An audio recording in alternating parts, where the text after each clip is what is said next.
Баршаңызға қайырлы күн достар, менің каналыма қош келдіңіздер.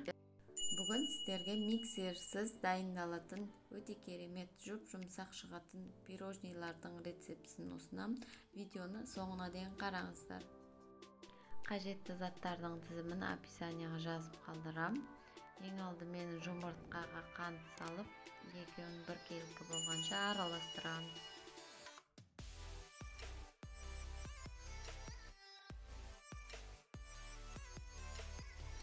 Одан соң сұйық май құямыз, үстіне сүт құямыз. Тағы да біркелкі болғанша араластырамыз.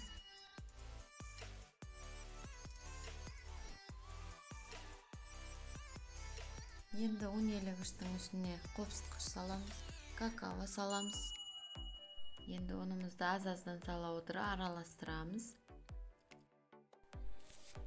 Ешқандай ұнның түйіршігі қалмайтындай жақсылап араластырамыз. Бізде енді осындай шоколадты масса дайын болды. Енді дайын болған массаны ыдысымызға құямыз. Барлық жерін тегістейміз.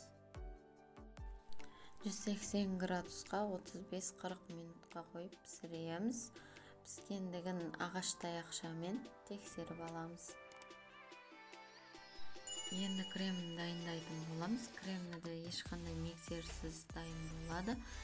Қаймағымызға қойылатылған вареный сгущенка салып араластырамыз.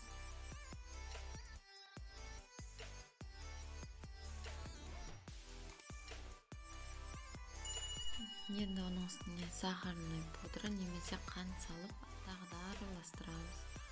Осымен біздің креміміз де дайын болды.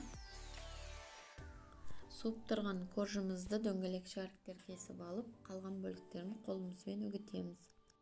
Енді осы дөңгелек болып кесілген коржымыздың үстіне крем жағамыз. Одан соң үстіне тағы бір кесілген бөлігін салып, кремге батырып жағамыз. Барлық корждарымызды видеода көрсетілгендей жинап аламыз.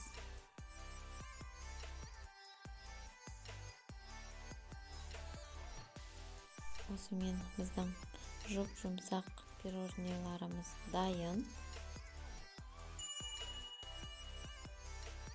Жасап көріңіздер, барлықтарыңыздан шығады деген сенімдемін.